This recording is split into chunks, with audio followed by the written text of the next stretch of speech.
రాజ్యం ఇదేమి రాజ్యం దొంగల రాజ్యం దోపిడీ రాజ్యం ఇదేమి రాజ్యం ఇదేమి రాజ్యం దొంగల రాజ్యం రాజీనామా చేయాలి విద్యాశాఖ మంత్రి లోకేష్ రాజీనామా చేయాలి విద్యాశాఖ మంత్రి లోకేష్ రాజీనామా చేయాలి పెండింగ్లో ఉన్న ఫీజు బకాయిలు వెంటనే చెల్లించాలి పెండింగ్లో ఉన్న ఫీజు బకాయిలు వెంటనే చెల్లించాలి నిరుద్యోగ వృత్తి వెంటనే చెల్లించాలి నిరుద్యోగ వృత్తి వెంటనే చెల్లించాలి నిరుద్యోగ వృత్తి వెంటనే చెల్లించాలి ఈరోజు రాష్ట్ర అధ్యక్షులు మరియు మాజీ ముఖ్యమంత్రి వర్యులు జగన్మోహన్ రెడ్డి గారి ఆదేశాల మేరకు అలాగే పలమనేరు నియోజకవర్గ సమన్వయకర్త మరియు మాజీ శాసనసభ్యులు వెంకయ్యగౌడ వారి ఆధ్వర్యంలో రిలే నిరాహార దీక్ష 2వ రోజు జరుగుతున్నది. ఈ రిలే నిరాహార ముఖ్య కారణం ఏమంటే డిఎస్సి నిన్న జరిగిన అవకతవకలపై సిబిఐ ఎంక్వైరీ వేయాలని మరియు విద్యాశాఖ మంత్రి అయిన నారా లోకేష్ గారు రాజీనామా చేయాలని, అలాగే పెండింగ్లో ఉన్న ఫీజు బకాయిలు చెల్లించి విద్యార్థులను ఆదుకోవాలని మరియు ఆ రోజు యువగలం పాదయాత్ర చేస్తూ ఊరూరా వారవాడ డప్పు కొట్టుకొని తిరిగినారు. మేము అధికారంలోకి వస్తే నిరుద్యోగ వృత్తి 3,000 ఇస్తామని దాన్ని ఊసేలేదు ఇంతవరకు. మరి ఇట్లా చెప్పుకుంటూ పోతే ఎన్నో కార్యక్రమాలు 50 ఏళ్ళకి పింఛన్ అయితేనేమి ఇంకా రకరకాల అది జరగనుగా హామీలంతా చెప్పి ఇంటింటి 1500 ఆడబిడ్డని తిని రకరకాల హామీలు పెట్టించి ఈరోజు జనాలకు నట్టేంటం ఇచ్చారు. అలాగే ఈ విద్యార్థి లోకం ఎంతో ఆశగా ఉన్న డిఎస్సీని చేసి ఎంతో క్వాలిఫై విద్యార్థులకు ఎంతో రాకుండా స్పోర్ట్స్ కోటా అని ఆ కోటా ఈ కోటా అని చెప్పి అనర్హులుగా ఈ డిఎస్సీ ఉద్యోగాలు ఇచ్చి ఎంతోమంది నిరుద్యోగుల్ని కడుపు బాధని ఈ గవర్నమెంట్ వాళ్ళ కడుపు బాధని వేసుకుంటా ఉంది. అలాగే నిన్నటి దినం మొదటి రోజు కార్యక్రమం కనుక ఎక్కడైనా బేసిక్గా చెప్తే కార్యకర్తలు కానీ నాయకులు కానీ అందరూ పాల్గొంటారు.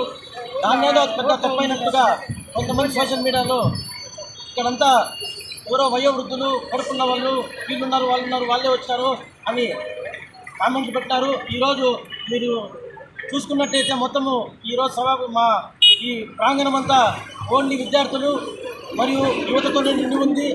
మా యొక్క ప్రత్యేక డిమాండ్ ఏమంటే ఈ రాజీనామా చేసి సిబిఐ ఎంక్వైరీ చేసి ఈ విద్యా వ్యవస్థ మీద పూర్తి పడుతూ ఉండాలని. ఎందుకంటే మళ్ళీ ఈ డిఎస్సి వల్ల జరిగిన అభియోగం ఏముందో అది మీరు ఏమీ లేకపోతే మీరు సిబిఐ ఎంక్వైరీకి ఎందుకు ఆహ్వానించరు? మీరు సిబిఐ ఎంక్వైరీకి ఆహ్వానించి దీని మీద ఏం జరిగిందో లోటుపాట్లంతా వివరించాల్సిందిగా ప్రజలకు కోరుకుంటూ మేము ఈ కార్యక్రమాన్ని విజయవంతం చేసిన యువతకి మరియు విద్యార్థులకు అందరికీ ప్రత్యేక ధన్యవాదాలు తెలియజేసుకుంటున్నాం. ఇక్కడ ఇచ్చేసినటువంటి యూత్ ప్రెసిడెంట్, మండల యూత్ ప్రెసిడెంట్ అందరికీ, అలాగే ఇక్కడ ముందు ఉన్న పెద్దోళ్ళందరికీ కూడా నా యొక్క నమస్కారాలు. అదేవిధంగా వైఎస్ఆర్ కాంగ్రెస్ పార్టీ అధినేత అయినటువంటి వైఎస్ జగన్మోహన్ రెడ్డి గారి సూచనలతో, అలాగే పలమనేరు నియోజకవర్గ మాజీ ఎమ్మెల్యే అయినటువంటి వెంకయ్యగౌడ్ గారి ఆధ్వర్యంలో ఈరోజు ఈ రిలే నిరాహార దీక్ష చేయడం జరుగుతూ ఉంది. ఇక్కడ 5 మండలాల నుంచి కూడా పెద్ద ఎత్తున యూత్ పాల్గొనడం జరిగింది.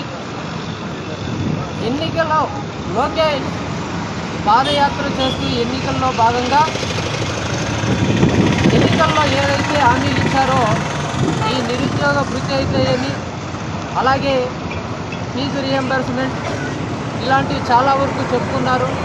కానీ ఏ ఒక్కటి కూడా అమలు చేయకపోవడం అనేది చాలా బాధాకరం.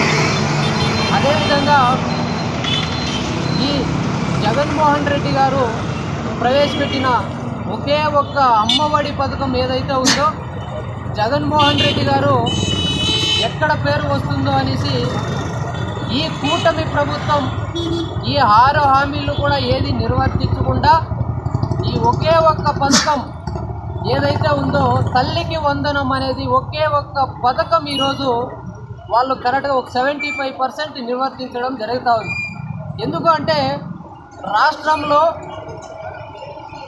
తల్లిదండ్రులకి జగన్మోహన్ రెడ్డి గారు అంటే ప్రత్యేక అభిమానం. ఎందుకంటే ఈ అమ్మఒడి ద్వారా ప్రత్యేక అభిమానం వచ్చింది కాబట్టి ఈ ఒక పథకం మాత్రం వాళ్ళు ఒకటి నిర్వర్తిస్తూ ఉన్నారు. అంతేగాని వేరే ఈ 400 హామీలు కూడా ఏ ఒక్క హామీ కూడా నెరవేర్చకుండా ఈరోజు కూటమి ప్రభుత్వం మోసం చేస్తూ ఉంది. కాబట్టి అలాగే ఈ డిఎస్సి అక్రమాలపైన ఈ సిబిఐ ఎంక్వైరీ వేయాలని, అలాగే లోకేష్ గారిని రాజీనామా చేయాలనేసి మేమంతా కూడా కోరడం జరుగుతూ ఉంది. Thank you. జై జగన్.